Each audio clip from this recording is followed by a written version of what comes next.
Box to Box NBA Preview, hosted by Ndegz. Welcome to my NBA preview. Next team up is my Cubans team, the Dallas Mavericks. Guys, I know the season has started. I know the Mavericks are hot, but in my rankings they were 15th, and I still think they're going to drop because I still don't trust in this team. And I'm going to give you details why. We're now in the top 15 teams to go. Hopefully all of these will be up soon. With that being said, 2022-23. This is how it looked for the Mavericks. 38-44 record, finished 11th in the West. They had a 31-26 record on the 5th of February. Then they traded for Kyrie, and then things just didn't end well. And they finished with a 7-18 record, which eliminated them from the playoffs play-in for the first time since 2019. 116.8 offensive rating, was 6th best in the NBA. They were really good on offense. Doncic was crazy as always. 32.4 points per game, 8.6 rebounds and 8.0 assists per game. He was just on something else. Kyrie, for the 20 games that he played, had 27 points per game, 5 rebounds per game and 6 assists a game, with a plus-minus of plus 96, which was quite good. Even shot better from 3 than he did at the Nets at 7.1%. But where this team failed was on defense. And I still don't believe they've addressed this well. We'll get to that shortly. The defense was bad. They just couldn't produce stops when it was needed. Defensive lapses down the stretch, just letting teams go on runs, and they just couldn't do anything. You might have an amazing offense, right? 6th best in the league, but if your defense is not doing anything to produce stops, you really don't have a chance, right? The defensive rating dropped from 116.7 to 109.4, from 6th best in the league to 24th in the league.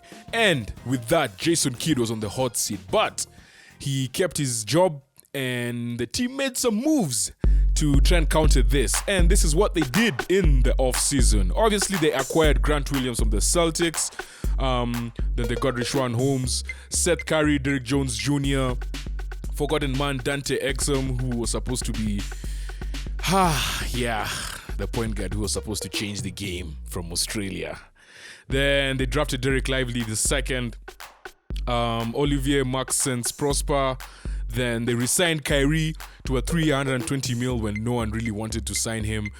Dwight Powell also re-signed on a 3-year, $12 million contract. And Markieff Morris signed on for a year, $3.196 million. Players that they lost: Christian Wood, Davis Bertans, Reggie Bullock, JaVale McGee, Justin Holiday, and Frank Ntilikina. That's not how you say his name. I just like putting the accent just because he reminds me of the N and the T just reminds me of a South African name. Draft picks, someone who I have watched. Again, the season has started, so I have watched him a couple of times. Derek Lively.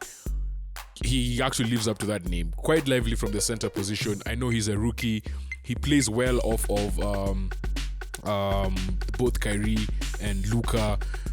Great rim runner, can protect the rim at times. Still a bit feeble, I think. One thing they did is they got rid of Bertans' contract and they traded down to the 12th pick to actually get this guy. So I feel like this is one of the better moves that they've done as an organization. He was a Duke center, defensive anchor, and an amazing lob threat. And then they also drafted Olivier Maxence Prosper with the 24th pick, energetic, versatile wing, who has shown some promise as a perimeter shooter from the little that I've seen him so far. Expiring contracts: Josh Green, 4.7M, Derrick Jones Jr., Markieff Morris, of course, who just signed the 1-year deal, Dexter Dennis, and Greg Brown III. And with those moves that they've made, knowing that they got Grant Williams, this is how their roster looks like for the new season. Luka Doncic, obviously a point guard, Kyrie at shooting guard, Grant Williams at small forward, power forward Derrick Jones Jr. and Derek Lively at center. Then off the bench, obviously Tim Hardaway Jr., who is playing great, averaging the most points per game off the bench so far. Josh Green, Maxi Kleber, who we're yet to see much of. Dwight Powell coming off the bench as well. getting good minutes. Dante Exum is also getting quite a number of minutes. Seth Curry shooting off the bench. Jaden Hardy, Olivier Maxence Prosper, as you said, Markieff Morris, and Richaun Holmes.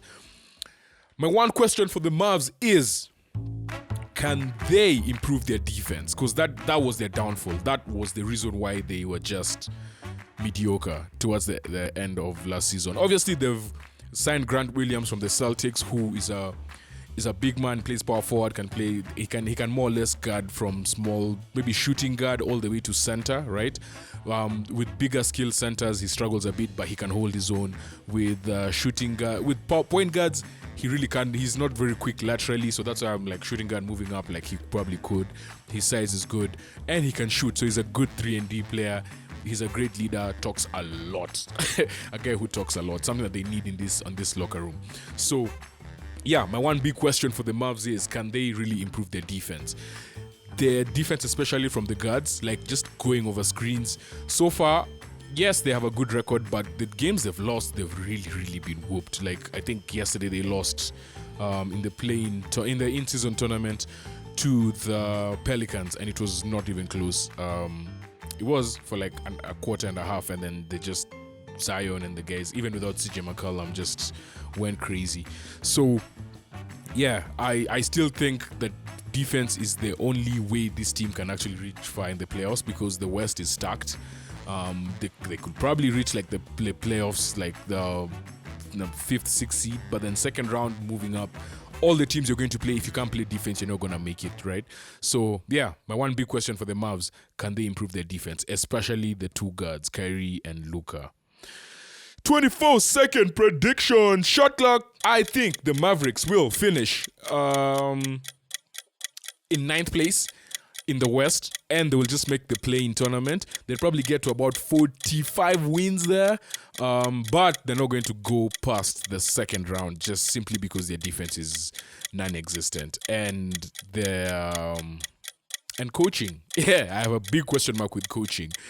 So that's my prediction for the Dallas Mavericks. And next team coming up is a team from the West. One of my favorite teams, one of my League Pass teams for this season. Stay tuned for team number 14 in my rankings.